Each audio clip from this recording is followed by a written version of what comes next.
আলাইকুম। আজকে মসজিদে ইফতারি দেওয়া হবে। 110 জন মানুষের ইফতারির আয়োজন, এক হাতে বানানো।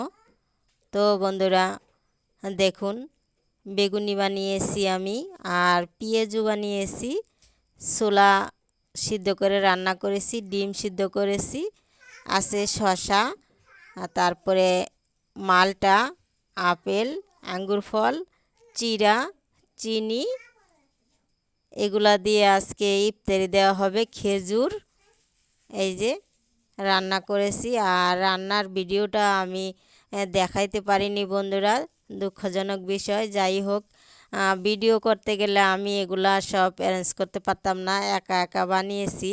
আর এক হাতে বানিয়ে ভিডিও করা আমার পক্ষে সম্ভব হয়নি, তার জন্য আর কি দেখানো ভিডিওটা মানে পেঁয়াজু বেগুনি বানানো আমি দেখাইতে পারিনি কোনো কিছু, এখন দেখাইতেছি। যাই হোক, আপনারা দেখবেন, আশা করি ভিডিওটা আপনাদের অনেক অনেক ভালো লাগবে।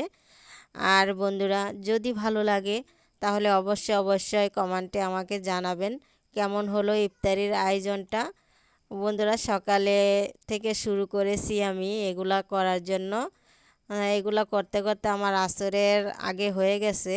আসরের নামাজ পড়ে ওনারা ইফতারি নিতে আসে মসজিদের লোকেরা। আর যাই হোক বন্ধুরা, এই যে আমি মুরগির গোশত রান্না করেছি, ডিম দিয়ে আলু দিয়ে রান্না করেছি, আর ডাউল রান্না করছি টমেটো দিয়ে। বন্ধুরা যে যেখান থেকে বসে আমার ভিডিওটা দেখতেছেন সবাইকে অসংখ্য ধন্যবাদ। নতুন কোনো বন্ধু যদি আমার চ্যানেল ভিজিট করেন তাকেও অসংখ্য ধন্যবাদ ও ভালোবাসা। সবাই সুস্থ থাকবেন। Thank you so much. আবার দেখা হবে নেক্সট ভিডিও।